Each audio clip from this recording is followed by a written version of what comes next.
Това мляко, което се произвежда, може да издържи 6 месеца. Това е същото като да едем месо от препарирано животно.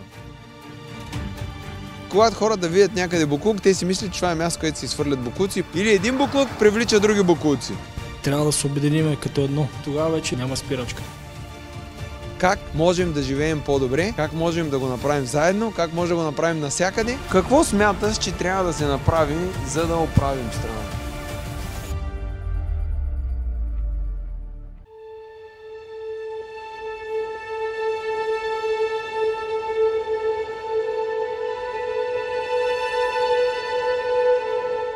На 27 май минаха през главата мислите, какво ще ходя сега, не ми се ходи, не съм излизал от страната толкова време. Реално не знаех на какво се записвам, не знаех какво правя. Казвам, отивам, ще помагам, каквото се казали там от дружината. Условията, в които се живеят там, малко по-сурови са. Пием от една туба с вода. Всички хора спят в едно общо спално помещение. Още през самото тръгване, с едната кола имахме проблем, наложи се да се отклоним. Стигаме ние до пристанището.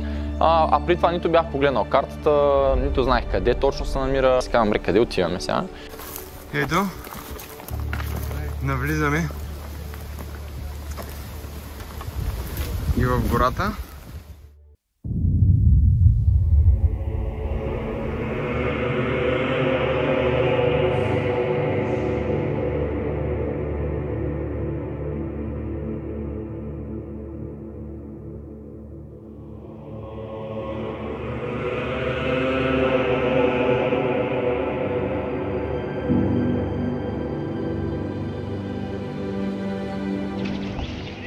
Здравейте на всички! Правим едно видео от манастира Зограф, българския манастир. Голяма бойна бригада сме.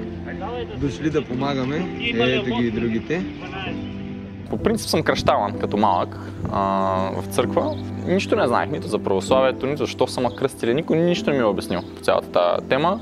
И през годините така съм си останал, необразован нито за вярата, нито за християнството в дълбочина. И отивайки там нямах никаква идея какво да очаквам. Знаех, че мога да се трудя. Казах, че на полето може да се работи, в градините може да се работи. За то мога да кажа, че е като един резерват, място, в което времето е спряло и човек може да се върне към истинското и към човешкото.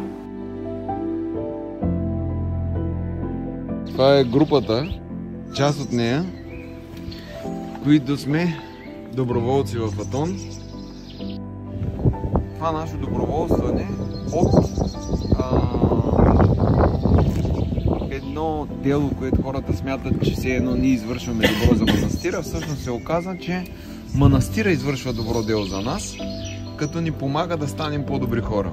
Защото докато дава с едната ръка, Господ ти връща с другата. И това е нещо, което колкото повече хора успеят да проумеят, толкова и по-хубав ще стане света, защото ще има много по-щастливи хора. Има много хора, които са добри хора и искат да правят добрини, да помагат. Обаче обикновено, когато трябва да направят някакво действие в тази посока, те казват, че не е сега момента, трябва първо да си свършат тяхната работа, да напреднат се нещо друго и чак тогава да помогнат.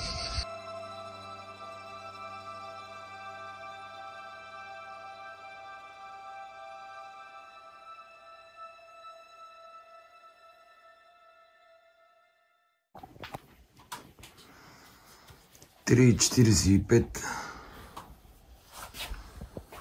Начало на работния ден. Първият станал. Това е нашата закуска.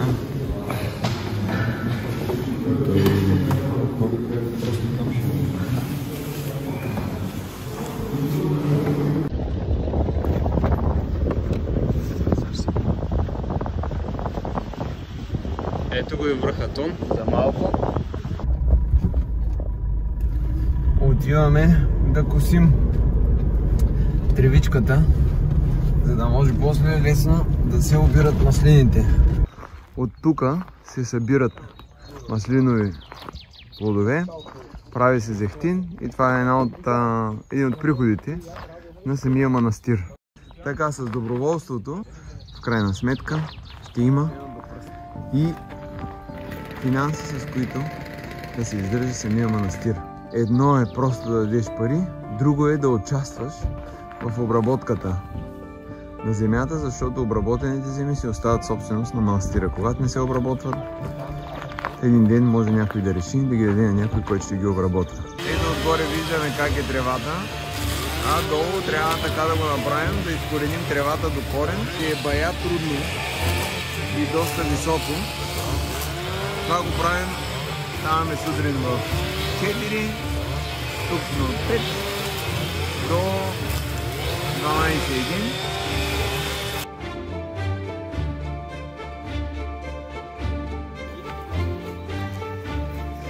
Ето мравчиците как са си направили път, вървяли са, вземат си различни семенца.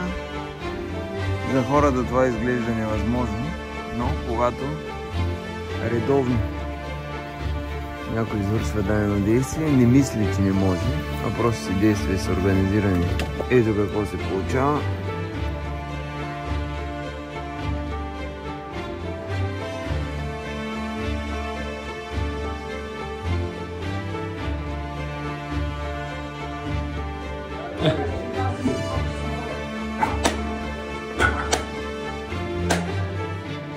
По-трудните условия правят така, че другите хора започваш да ги виждаш като братя. Просто когато си делите водата, когато си делите храната, когато заедно спите, когато заедно работите, ти имаш възможност да видиш другите хора по много по-различен начин, да се докоснеш до тяхната душа, да видиш тяхната същност. И така аз останах много приятно изненадан от хора, които времето там ми даде възможност тези хора да ги попозная по съвсем различен начин. 3 пъти ура! Ура! Ура! Ура! Да. Как удряте с чуковете? Как се борим с пъновете? Как се борят с чукове и клинове? Ето, тук си истински живот. По пътеката има доста змии, казаха. Фебелянки, усойници. Поклонническа пътека, не е туристическа. Тръгваме на опознавателна обиколка, понеже днеска е неделя и не се работи. Някой си е играл да прави стената и пътя отдолу с камък. И това нещо са го правили хора доброволно, без машини. Не са мрънкали дали ще стане или няма да стане. Пътя, който е правен тук, е път, който е правен с молитви. Всеки един човек го е правил от сърце с молитви, неразрушим 1000 години. Преди 30 години този манастир е бил развалина. От тогава се хващат и стъпка по стъпка успяват да го възстановят, като това възстановяване продължава. Само забележете колко красиво произведение.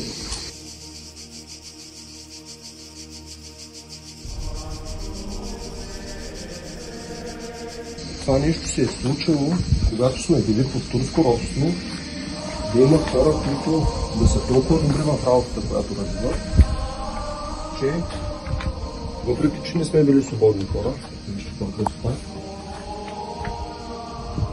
да произведат такъв излишък, че да остане на стотици километри от мястото, където живеем.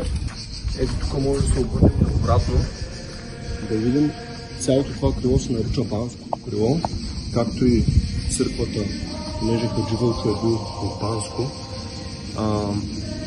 Този човек с това дело е направил така, че неговото име да остане във влечеността. Въпреки, че му може да му е било много трудно тогава да извади така голяма сума пари да направи това, да подпомогне това в съседен манастир Хилендар също е направил дарения. Този човек е символ на това, че ние хората сме създатели. Това, което пише в Библията. Създатели, които не трябва толкова лесно да си казваме, нали, това е трудно за мен. Аз лично в момента съм въобще не съм за такова пътуване и то при мен се случи така, че за един месец, две такива пътувания по една седмица имам страшно много ангажименти, задачи, резултати, които да гоня, изоставане дори. Обаче въпреки всичко реших да дойда, защото когато доброволци идваме тук да помагаме на манастира, монасите, те имат повече време да си вършат тяхната духовна работа, защото ние им помагаме с физическата и са много благодарни. В празнични дни службите стигат до 12, 14, 15 часа на ден. Постоянно молитви за нас, светските, грешните хора. Те също са грешни, но за нас и ние това, което може да направим, да им се отблагодариме, да дойдем, да им помогнем с нещо, което ще им направим ежедневието по-леко. Обратен преход. Трябва да вървим бързо, за да стигнем за вечеря, защото пропуснеш ли часа за вечеря и няма да едеш. А ние пропуснахме обеда, защото имахме избор да отидем да видим определени неща, за което човек винаги плаща с нещо. И ние платихме с обеда за удоволствието да отидем, възможно е да платим и за вечерята. В православието се изисква труд, постоянство и упоритост. В християнската вяра е много важно човек да бъде активен, тъй като в православието не може просто да кажеш аз вярвам в Бог, всичко е любов и нещата да спрат до тук. Аз имах много силно желание да се изповядам, в същото време доста сериозни колебания и трудност. Трябва да се каже всичко. Това беше една много трудна крачка за мен и доста усилия вложих, за да я направя, но я направих и съм изключително щастлив и наистина изключително много ми олекна и мога да кажа, че това ми даде възможност да погледна света по друг начин. Природата и цялата девственост на всичко, което е останало там в самия район на Атон и целия полуостров, наистина ми пречисти душата. Успях да видя и себе си, и въобще другите, и света по един съвсем друг начин. Научиха ни как да се молим. Това беше доста интересно и ни обясниха малко повече за молитвата. Това е нещо, което признавам си днешно време като навик, успях да си го взема от Атон и е доста полезно, чувствам се много добре от тогава и много по-спокоен, много по-уравновесен. Трябва човек да го направи доброволно и от сърце да дойде. Или аз с моя скептицизъм в началото, всъщност накрая излизам от цялото приключение абсолютно щастлив, горд, че съм отишъл, горд, че съм дал своя труд и най-вече сега споделям на много приятели за това нещо и даже ще имам група, която аз ще успея да заведа септември месец. Съм много щастлив, че отново ще мога да посетя този манастир Зограф. По време на престоят ни в Атон, всяка вечер монасите ни изнасяха беседи на различни теми. Веднага след беседата един от участниците, който не беше кръстен, взе решение да се кръсти на Света гора. На края на нашето пътуване вече сме на пристанището на Атон, което е българското пристанище, и тази кула, която се вижда отзад, е кула, която е построена от Иван Асен II преди много години. Той също е дарил доста земи тук въобще, за да може да стане тази света обител такава голяма и по такъв начин да бъде устроена. Ние може да видим на едно място съхранени старите ценности и живота, който тече в един друг порядък. Не такъв, какъвто е в съвременното забързано общество. Нещо може да го направим и ние, да го приложим и в България.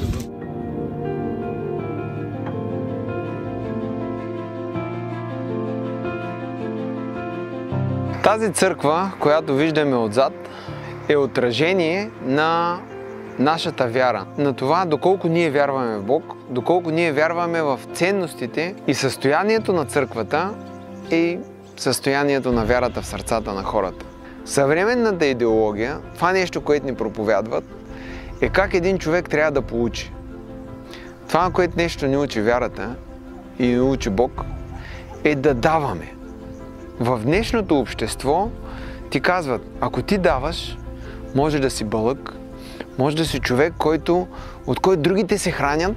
Аз също да си призная, дълги години съм бил човек, който гледам как да не се прекарам, докато в един момент не се отвори пред мен какво наистина представлява вярата, какви са заветите на Исус Христос, тогава реших, че мога повече да давам, отколкото да се стремя да вземам.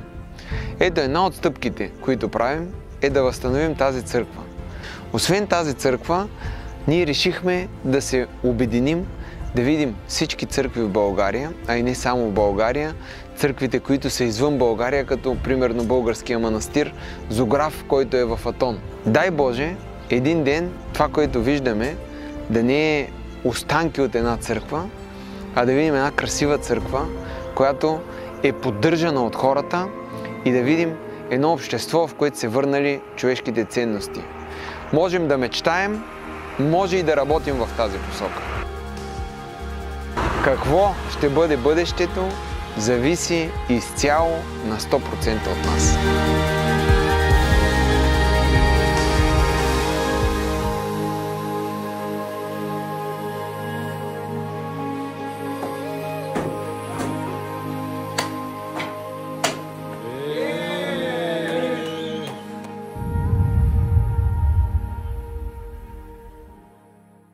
Това мляко, което се произвежда, може да издържи 6 месеца. Това е същото като да едем месо от препарирано животно. Когато хората видят някъде буклук, те си мислят, че това е място, където се изхвърлят буклуци. Или един буклук привлича други буклуци. Трябва да се обединим като едно. Тогава вече няма спирачка. Как можем да живеем по-добре, как можем да го направим заедно, как може да го направим навсякъде. Какво смяташ, че трябва да се направи, за да оправим страната?